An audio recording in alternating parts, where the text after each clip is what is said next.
Второй год подряд молодежный камерный оркестр Туркменистана завоевывает главную золотую награду на Всемирном оркестровом фестивале в Вене, закрепляя за собой статус одного из самых ярких молодых коллективов на международной арене. Успех коллектива под управлением дирижера Расула Клычева в столице мировой классической музыки является серьезной заявкой. Оркестр не только получил высшую награду в своей номинации «Камерный оркестр», но и был отмечен за лучшее исполнение классической музыки, а сам маэстро Клычев получил приз как лучший дирижер. В своей конкурсной программе туркменские музыканты представили сложный и эклектичный репертуар, продемонстрировав как глубокое понимание европейской классической традиции, так и уникальную национальную идентичность через виртуозное включение в партитуру звучания дутара. Именно этот синтез культур вызвал особый интерес у искушенной венской публики и экспертов. Высокую оценку работе оркестра дал президент творческого комитета фестиваля, британский дирижер профессор Тоби Персер. Он не только поздравил коллектив с заслуженной победой, но и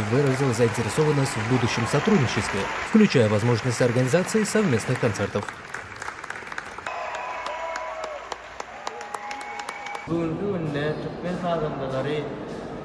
Dünya sahnalarına çıkış ediyorlar.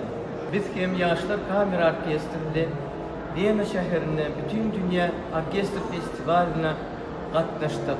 Hem baş bayrağı münasip olduk. Şu fırsattan faydalanıp aydın sahada format koyan kahraman arkadağımıza ve arkadağlı kahraman sevdarımıza çok sağ olsunlar diyor. Oy kahraman arkadağımızın ve arkadağlı kahraman sevdarımızın canı sağ olsun, ömürleri uzak olsun. Oy Türkmen sahada giyim cahanına yan salsın. Evet, evet, yine evet. Selam atalım Türkmenistan.